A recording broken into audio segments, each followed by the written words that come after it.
Mengapa kita mesti peduli kepada Palestina? Satu, siapa yang tidak peduli Palestina, maka hilangkan satu surat dalam Al-Quran. Surat di juz yang ke-15, yaitu surat Bani Israel atau Al-Isra. Itulah yang dibacakan oleh anak guru saya tadi.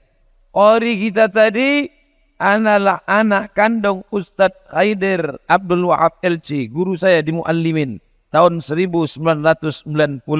Mudah-mudahan guru-guru kami mendapatkan limpahan pahala.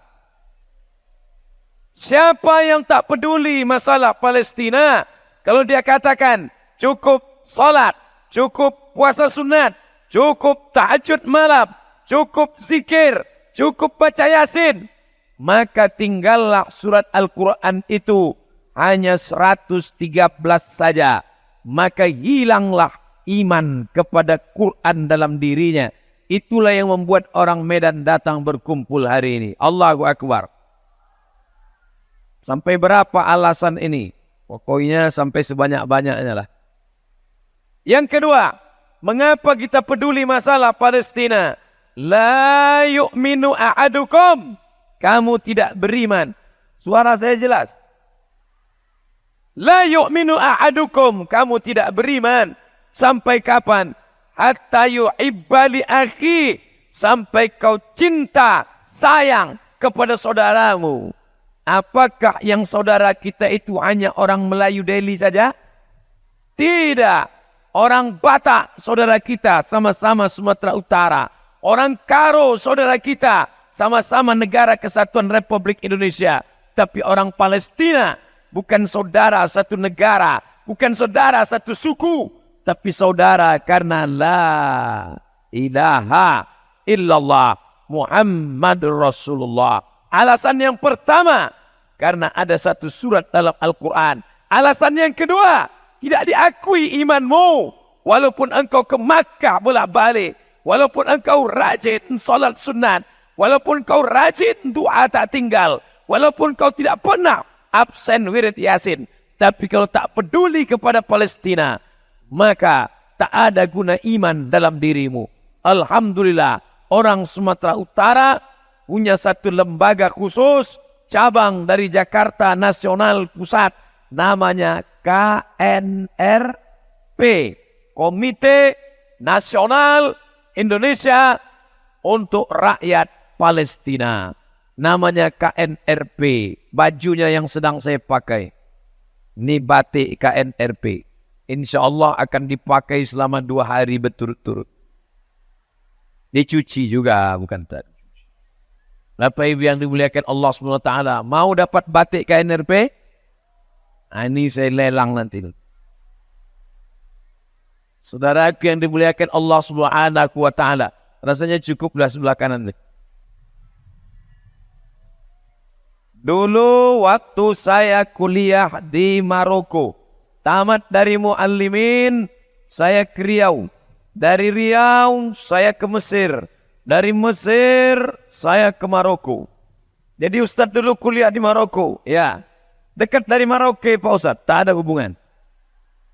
Sampai di Maroko tinggal di asrama. Nama asramanya Cité Universitaire International. Sampai di sana ada orang dari Tunisia, ada dari Aljazair, ada dari Uzbekistan, Kazakhstan, Tajikistan, dan ada dari Palestina. Sama-sama masak pagi, ada dapur umum. Ketika saya sedang memasak, datang orang Palestina. Abdul Somad, saudaraku sekarang di Palestina tidak bisa memasak. Saya tanya, kenapa? Karena minyak zaitun yang sudah diperas. Mereka makan minyak zaitun. Buah zaitun mereka makan. Minyak zaitun mereka makan. Masuk tentara Israel ke rumah nenek saya, ke rumah pakcik saya, ke rumah saudara saya. Mereka tendang itu tempat minyak zaitun. Tumpah. Kenapa mereka tidak membunuh? Karena orang Palestina tidak takut mati. Orang Palestina ingin mati syahid. Diadakan survei. cita-cita tertinggi anak Palestina adalah mati syahid. Apakah orang Medan siap mati syahid? Siap mati syahid.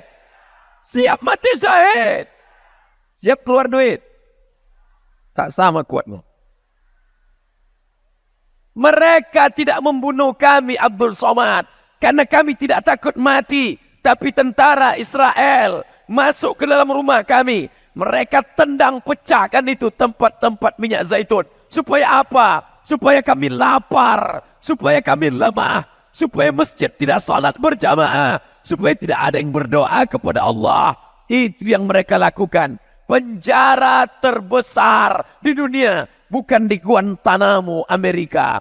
Penjara terbesar di dunia bukan di Alcatraz. Penjara terbesar di dunia adalah di Palestina. Mereka cari anjing-anjing lapar, herder. Tidak mereka kasih makan berhari-hari. Lalu mereka ambil orang Palestina. Mereka cambuk berdarah. Tumpah darahnya. Berbau amis. Mereka sobek kulitnya. Supaya anjing-anjing itu mencium bau darah. Supaya menerkam, mencabi-cabi orang Palestina. Tidak diliput oleh TV nasional. Tidak ditampilkan TV internasional. Kenapa? Karena kantor berita internasional bernama Reuters. Dan Reuters adalah punya Yahudi. Alhamdulillah, kantor berita kita masih menyuarakan Palestina. Kenapa? Karena orang Medan punya koran, waspada.